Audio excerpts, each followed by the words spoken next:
Hello AP Statistics students. In this video, we are going to take a look at a confidence interval of means, but this time for a difference in means.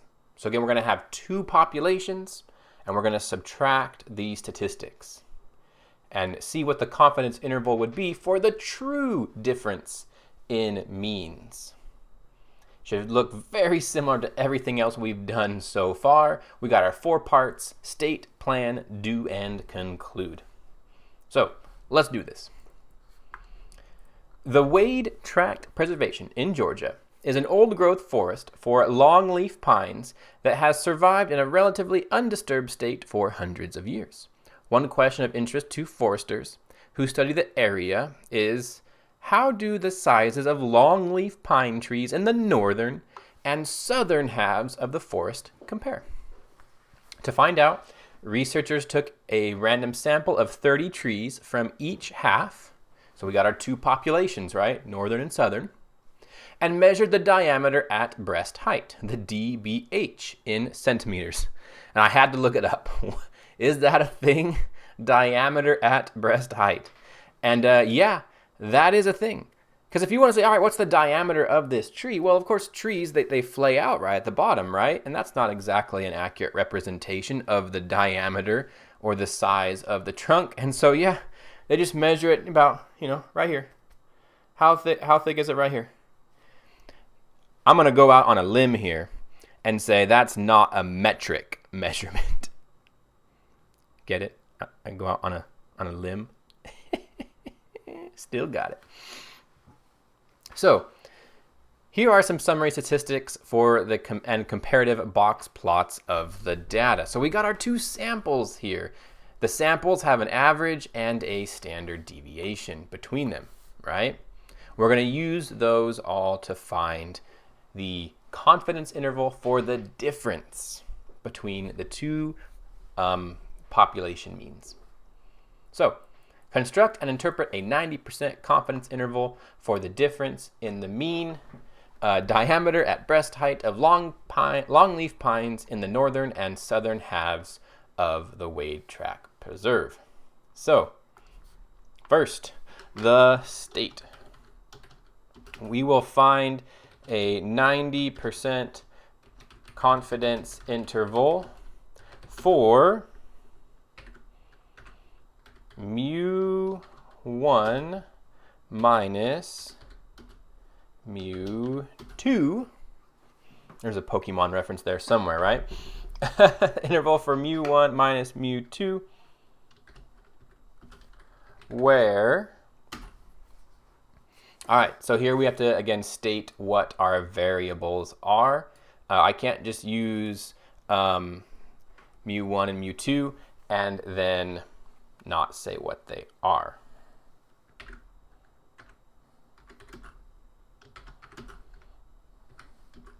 Is the true mean DBH of northern longleaf pines and is the true mean DBH of southern longleaf pines. All right, so I decided that the first sample will be north and the second sample will be south. That is kind of arbitrary. You could do it the other way around if you wanted to.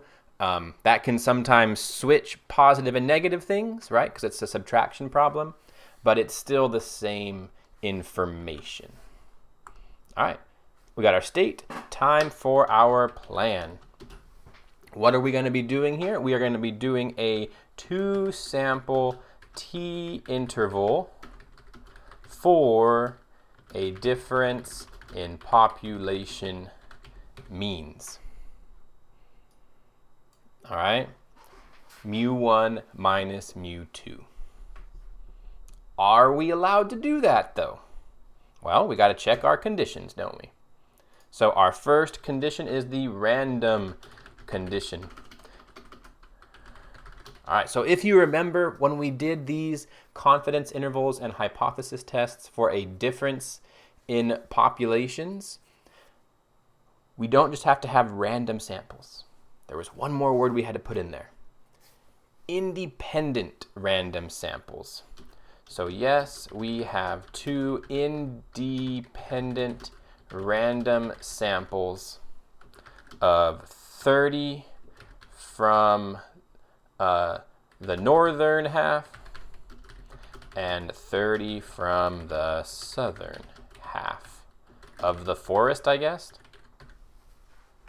But let's bold and underline that word right there. Our 2 samples need to be they need to be independent of each other.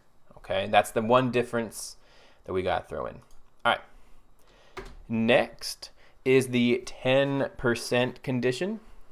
So we are assuming that N1, I won't do it. N1, which is equal to 30 trees, is less than 10%. Oh, I didn't put 10% condition right here, right? 10% condition. All right, so we're assuming the first sample is less than 10% of trees in the northern half. And our second sample size, which is also at 30,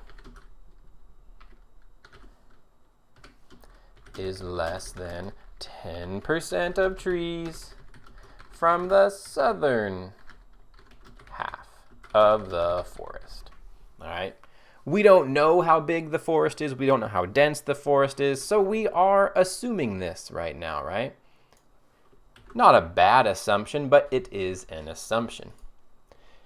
All right. And last but not least, all right, the large counts condition.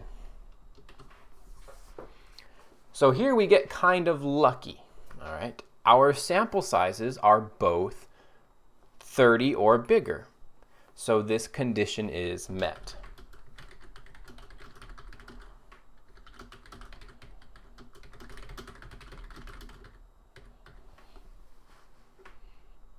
Now, we actually got kind of lucky. Did you see why we might get lucky there? I went past it pretty quick. If our samples were not bigger than 30, let's say they were 29, right? Let's say they were 29. Well, we would have had to do this condition differently, right? We would have had to look at the distribution of both samples. And we would have to take a look at, hey, are they skewed or do they have any outliers? And if I take a look, yes, these are skewed, aren't they? Can you look at the box plots? It's been a while since we've sort of inferred shape from a box plot. But this box plot is showing a fairly strong skew to the right. This one is showing a fairly strong skew to the left. And so if our sample sizes were not 30 or bigger, we would have to stop. Nope, the large counts condition would not be met because our samples show a large amount of skew. We would be done. You have to check it for both samples, okay? They both, if this was less than 30, they would both have to be roughly symmetric with no skew and no outliers. But thankfully, we meet the condition this way. So we are good to go with the next part. So now, do. Now it's time to actually do the 2 sample t interval for mu1 minus mu2. And of course, our calculator is going to do it for us, okay? Now, technically, yes, this does follow the same general structure as everything else. This confidence interval would be the sample statistic, which is the first sample average minus the second sample average, plus or minus t star times the standard error. This is actually really complicated because calculating a t star for a difference, doing that precisely is quite difficult. If you ever have a test question where they ask for the standard error, that equation is on the equation sheet. Do I have it up here anywhere? I don't. All right. AP Statistics formula sheet. Scroll down here for a difference of population. So we are doing sampling distribution for means, right?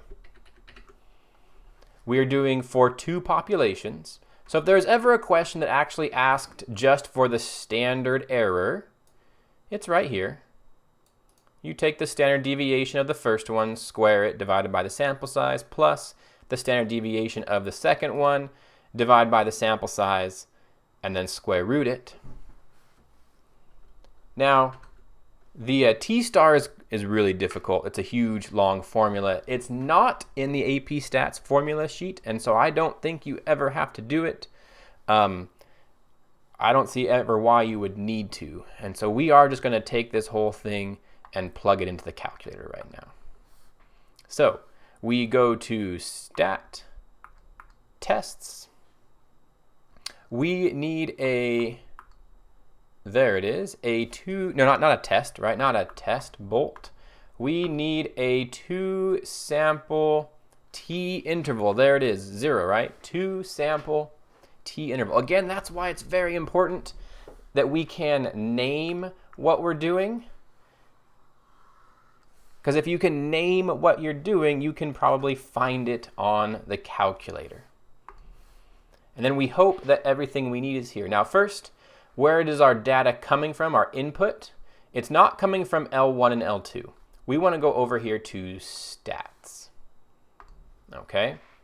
And here, this should look pretty familiar of what we're going to type in. What's the average of the first sample? Let's scroll back up here. There it is. The average of the first sample is 23.7. What is the standard deviation of the first sample? 17.5. All right, what is that sample size? 30. Now the second population, what is that average? 34.53. That standard deviation, 14.26. And that sample size is also 30. Okay, confidence level. We want to know, I almost forgot, a 90% confidence level right there. A 90% confidence. 0.90. All right, pooled. I think we're going to talk about this later. Right now, it's no.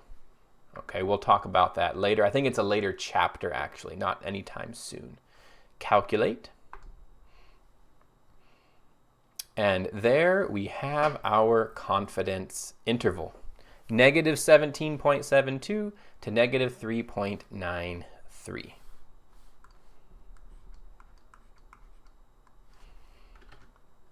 0.72 to negative 3.93. I was reading the book. The book did advise us when we do this to also report the degrees of freedom. All right, the degrees of freedom are what you would use to calculate the t-star, right? But because we've got two populations, it's not just the sample size minus 1 because we have two samples. It's complicated. Thankfully, it tells us. That ended up being a degrees of freedom of 55.73. And so the book recommends always report the degrees of freedom with your interval. All right, last part here we've got to conclude. We are 90% confident that the interval negative 17.72 to negative 3.93 captures the true difference in average dBH of northern long pine. What were they called again? Long leaf pines. There we go. Long leaf pines and southern long leaf pines. Did I get it all? Captures the true difference in average dBH of northern longleaf pines and so I think I got it all in there.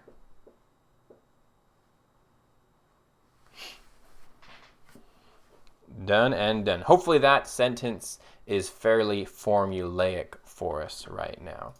One thing to note here real quick is that interval is completely negative, right?